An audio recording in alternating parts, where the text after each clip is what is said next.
45.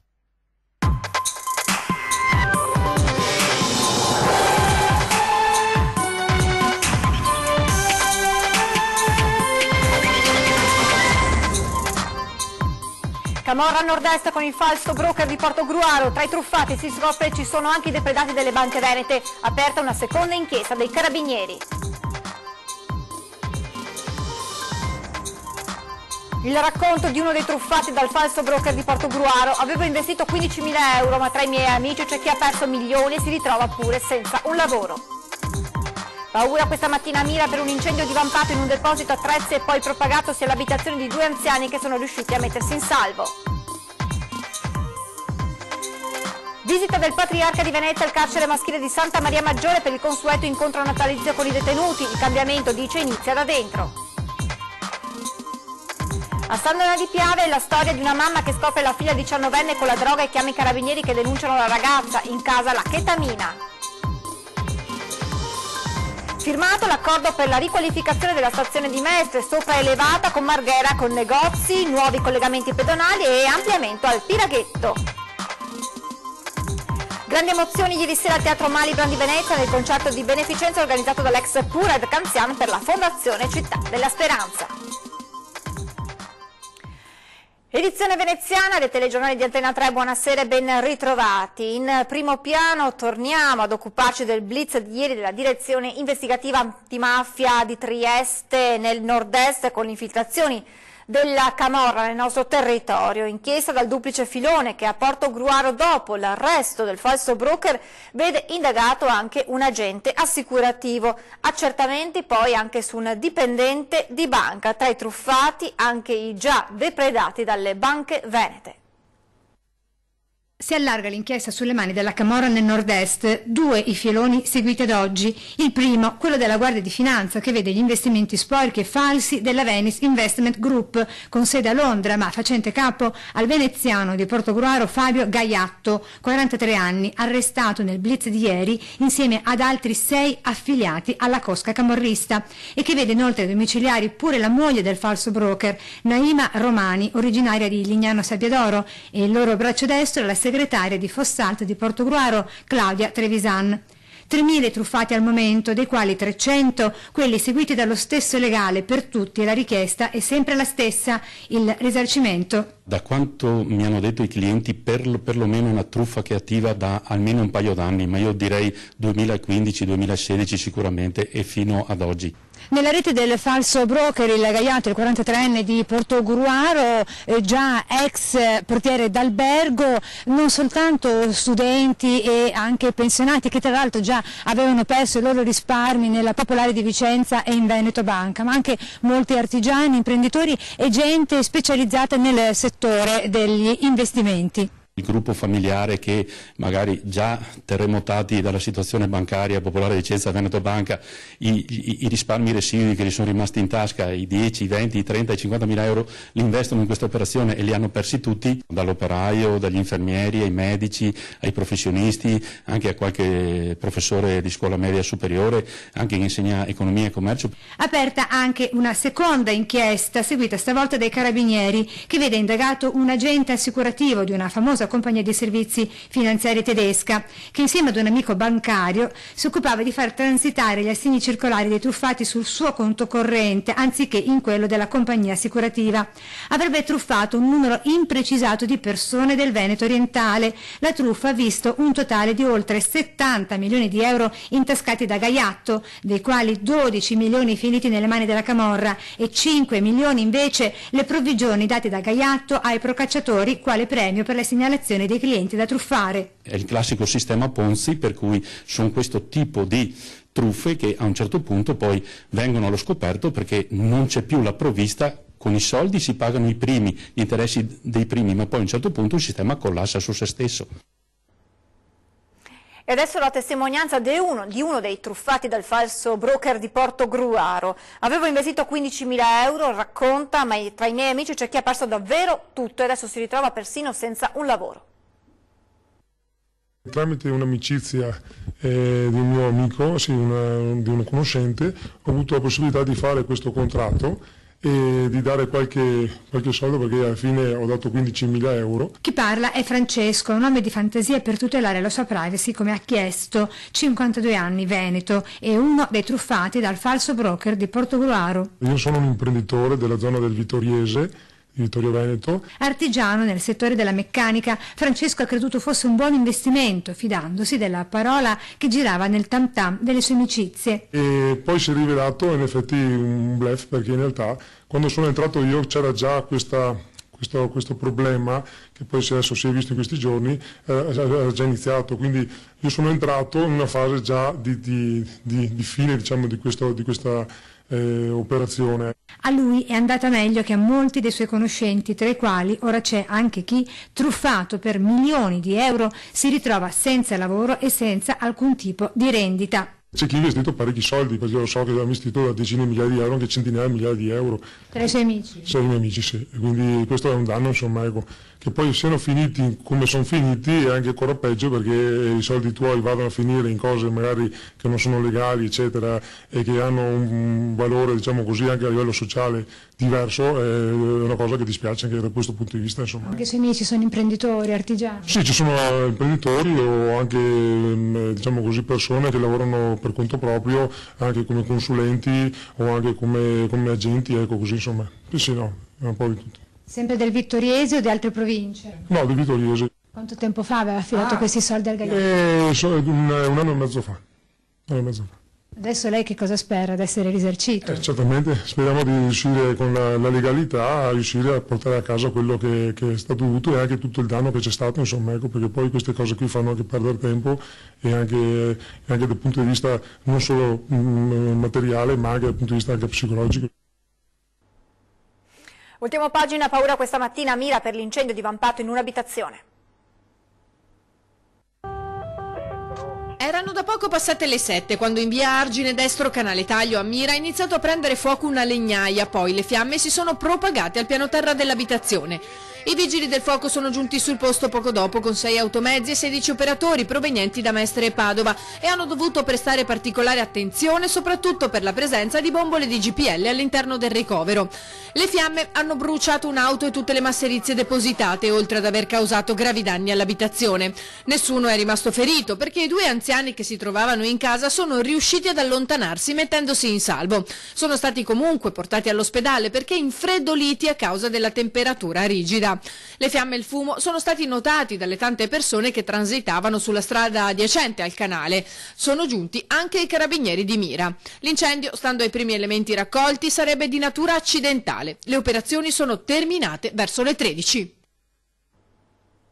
Era stato lui a prestare le prime cure all'anziana investita e scaraventata nel fossato e ad allertare i soccorsi. Il mattino seguente però è emersa una verità molto meno poetica. Il buon samaritano era in realtà l'investitore che tuttavia sul momento non si era qualificato come tale, salvo ravvedersi durante la notte e decidere di assumersi tutte le sue responsabilità. L'incidente era avvenuto il 17 ottobre a Dolo, vittima una 83enne, mentre ad investirla era stato un 34enne. Il giovane è stato indagato per lesioni stradali colpose gravi. L'anziana è rimasta per 2 settimane nei reparti di rianimazione degli ospedali di Treviso, Dolo e poi all'Angelo di Mestre. Una madre, pur di salvare la figlia di 19 anni dalla dipendenza dalla droga, dopo averla scoperta in possesso dello stupefacente, non ha esitato a chiamare i carabinieri, intervenuti per sedare una lite tra le 2 donne. È accaduto a Sandora di Piave, è stata la stessa madre a consegnare poi ai militari una bustina contenente quelli che poi a narcotest sono risultati essere 10 grammi di chetamina, droga allucinogena. Visita del Patriarca di Venezia, questa mattina al carcere maschile di Santa Maria Maggiore per il consueto incontro natalizio con i detenuti. Parole di speranza ai detenuti del carcere di Santa Maria Maggiore dal Patriarca di Venezia Francesco Moraglia durante la tradizionale messa natalizia all'interno del penitenziario. Il Natale sia l'occasione per tutti in vita di guardare all'interno della nostra coscienza. Questo è il nostro Natale. Io spero che questo discorso sulla coscienza ci aiuti a guardarci negli occhi, a guardare gli altri e poi, vedete, a fare la cosa che è più difficile per tutti gli uomini, dal capo di Stato fino all'ultimo chirichetto, guardare dentro di noi. Solo così, spiega il patriarca, il tempo e la fatica della detenzione non saranno passati invano. Il mio saluto è un arrivederci quando ci potremo incontrare fuori. Allora vorrà dire che questa casa ha una funzione molto importante. Parole accolte con commozione da alcuni dei detenuti che hanno fatto dona moraglia dei lavori da loro realizzati nell'ambito dei diversi progetti di reinserimento presenti nella realtà carceraria e condiviso le proprie testimonianze. Vedere le mie figlie a colloquio e pensare che hanno il papà in prigione mi deprime tantissimo. Questo pensiero è come un tarlo e mi ha portato a nausearmi in questa vita da delinquente. Firmato l'accordo per la riqualificazione della ferrovia, prevista anche la struttura di collegamento tra la città e Marghera. Vediamo adesso il servizio.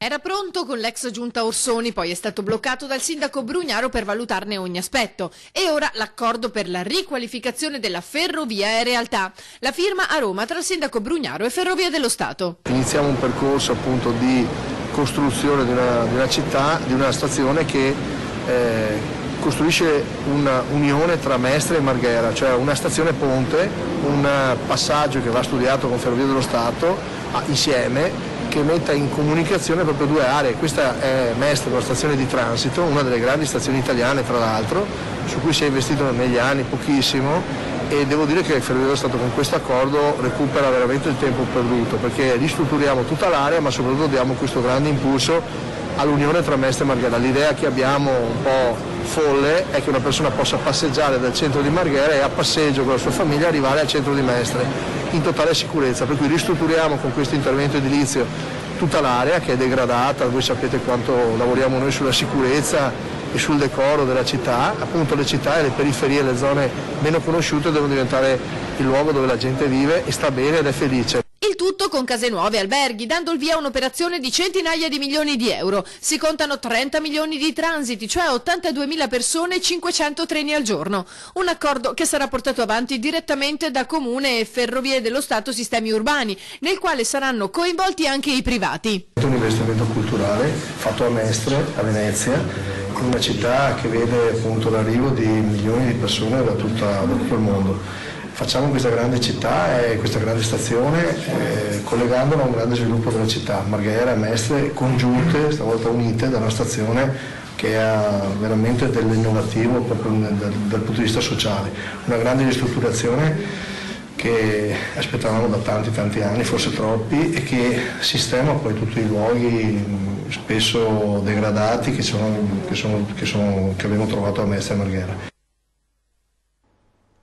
Adesso ci fermiamo per qualche istante di pubblicità e poi parliamo dei 40 anni di Antenna 3. A tra poco.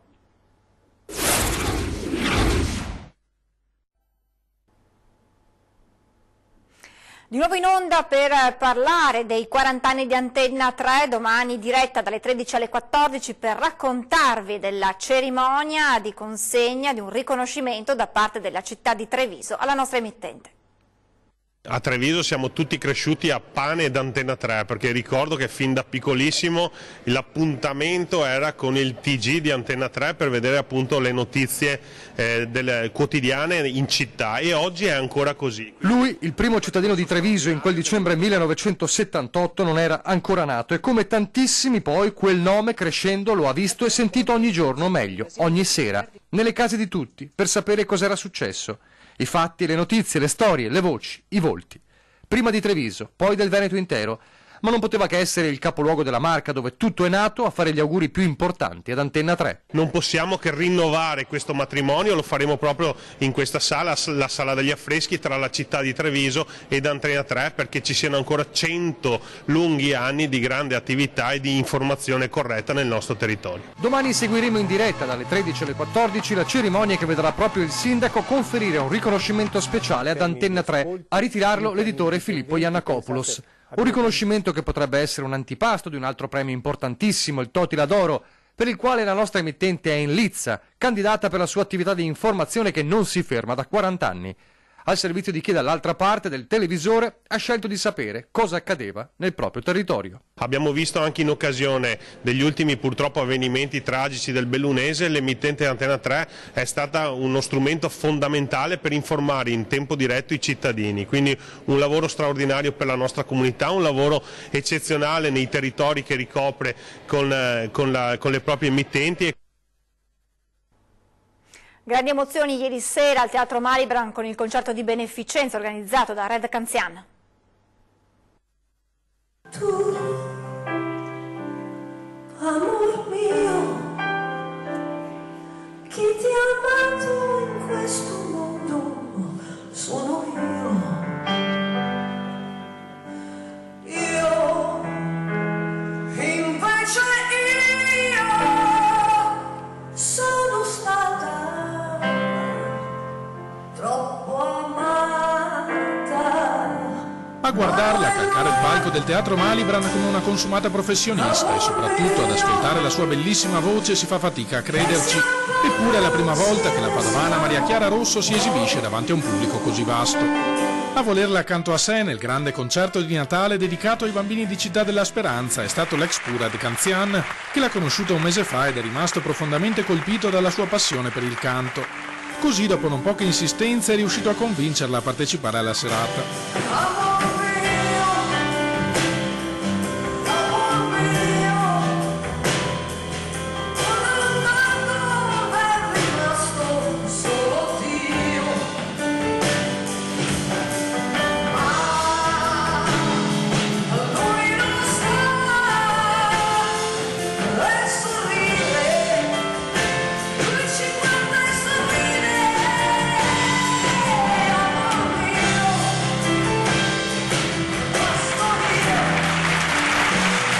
Interminabile l'applauso del pubblico che ha riempito completamente il teatro veneziano in un evento di beneficenza per la fondazione che dal 94 si occupa di ricerca scientifica sulle malattie infantili. Lei è una che se nasceva 50 anni fa diventava più forte di Mina e di Patti Bravo. Pensate che ha detto io canto solo perché posso fare qualcosa anch'io per Città della Speranza, altrimenti sta tremando, cioè è un divertimento. Non è stato il solo momento emozionante della serata che ha visto i veneziani rispondere in massa all'appello dell'artista trevigiano per un lungo viaggio nella musica di ieri e di oggi.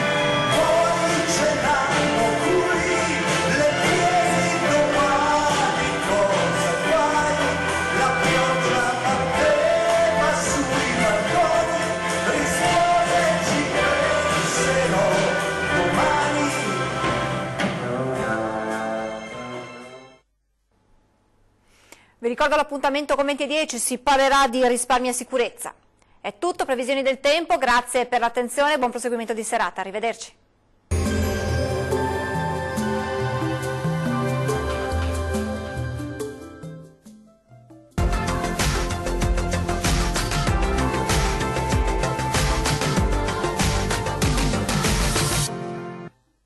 Ben ritrovati al meteo. Qualche fenomeno sulle nostre regioni, ma la tendenza è per un miglioramento. Vediamo il dettaglio.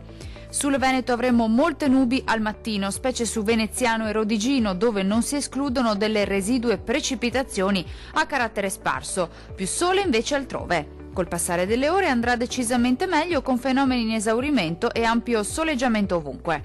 Temperature minime tra -1 e 3 gradi. Valori massimi compresi invece tra 5 e 8 gradi circa. Vediamo ora che tempo farà sul Friuli Venezia Giulia. Poche novità, la situazione infatti non cambia di molto, anche sulla nostra regione saranno possibili al mattino dei locali piovaschi, specie sul Goriziano e sul Triestino, ma migliorerà già dal pomeriggio con tanto sole ovunque. Temperature minime tra 1 e 5 gradi, valori massimi oscillanti invece tra 7 e 8 gradi. Vediamo infine la situazione meteorologica del Trentino Alto Adige. Bel tempo ovunque con ampio soleggiamento su tutte le province. Il cielo infatti si presenterà sereno e sgombro da nubi pressoché su tutti i settori della regione, salvo per qualche nevicata sulle aree alpine di confine. Temperature minime tra -2 e -1 grado. valori massimi compresi invece tra 3 e 7 gradi. Dal meteo di Antena 3 per ora è tutto. Arrivederci.